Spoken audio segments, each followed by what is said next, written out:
it seems like you're basically a first mover in this. Like there's no one else who's really put out, really stepped forward like you guys did and said, this is what we do. And we think there's a gap in the market here, and we're going to go out there and create this. And so rightfully so, people are paying attention to that. And whether it's you saying it or someone else saying it for you, there's a lot of chatter about it, which is great. I'm sure during that case, not only are you doing this because you feel that it's an opportunity, but you also can make it probably a very strong business case for that. And other people have missed it, right? Like you've seen something, and I would love to hear like what your like elevator speech on that business case is, because there's gonna be people I think kicking themselves that you've picked up on this maybe where they missed out. I don't know. Yeah, I think the interesting thing, and thank you for that question specifically. What's interesting is we have this unique opportunity, and we're uniquely positioned to carry it out, right? So other companies may have tried, right, and there's an attempt to align themselves. And I think over the last month, we've seen that specifically, right? It's trying to align yourselves with the Black Lives Matter movement, or align yourselves with people of color and Black people specifically, and it falls flat because it's not a top-down thing, right? And even if the CEO of that company, identifies, how does that resonate to, managerial staff and, direct managers, and is it really being carried out? And I think people look under the hood more when they're spending their dollars, and they're curious about who is actually owning. I think now more than ever, when we have so much information at our fingertips, and it changes the way you can hide behind a veil and continue to do things and stick with the status quo. And so we are just uniquely positioned because I see the world the same way my clients do, right? And my consumer does. And we can speak to that, and we can use design, we can use art, we can use music in a way that is authentic and not, I don't know what the word is, not in a culture vulture-ish type of manner, right? We can authentically do it in the right way. So it's a very interesting situation that we find ourselves in, but I think it will end up being very, very profitable, especially now. I think this is the time of preparation meets opportunity, and we have a unique opportunity in the market for sure. That's awesome. Our consumers are incredibly savvy right now, and it's very easy to see when it's empty talk versus when there's action behind it, and when there has action. And like you said, there's so much information, and people love to research this, anything, right? So you got to be about it. You can't just be talking about it.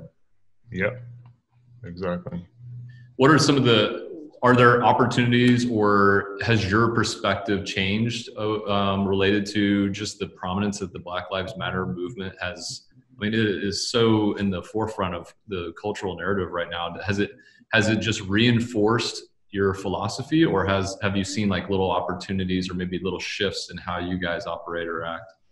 Yeah, I think the biggest shift that we've seen because of everything that's happened recently is the fact that now the conversation starts at a different point, right? And what I mean by that is before we had to explain things like, hey, this is not exclusively just for Black people. This is not an exclusive thing. It's a very inclusive thing.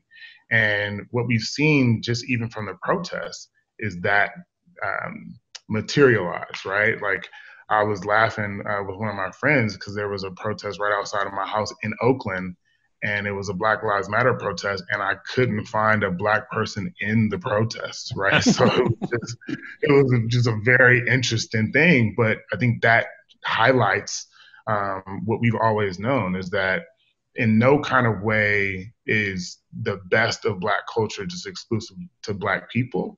I think the best of Black culture really highlights the best of American culture, right? And so when you think of the Jay-Z's, the Beyoncé's, and their contribution to culture in general globally, how much of an impact do they have? And we know and we understand now just from data that that is not an exclusive thing. For hip hop, the hip hop genre of music to be the most listened to genre of music in the world shows you and tells you everything that you need to know. And I can assure you that that is just not a bunch of people listening to Eminem and G-Eazy, right? That is not what is happening. So we have a lot of different touch points that we can think through that, you know, Black culture has impacted more than just the Black community. And these protests are an example of that. I think you're right. I think when you look into the crowd, it looks different than maybe it would have 10 years ago. And that's like Yep. the most encouraging thing to me, is that it feels like it's hit mainstream in a way Mm-hmm. that's been on the fringe. It's not, it doesn't even feel like fringe activism anymore. It just feels like there's something here, right? So that's awesome. Yep. And that has major implications for the work that you're doing, I assume. Definitely has major implications. And I think what it does, like I was saying earlier, is the conversation starts now midway through the paragraph, and I don't have to introduce it like I would have before. I think the base level of understanding is different today than it was before. And I think it's interesting, you know, you think of even the Me Too movement and the changes that happened there. And I was talking to a friend and said, you know, it seems to happen that way, right? It's first comes the women, and then everybody else comes in right after that. And we've seen that play out in history a couple of times now. And so, yeah, we're just seeing that the baseline of our conversations starts at a different place today. And I think that's what is most exciting.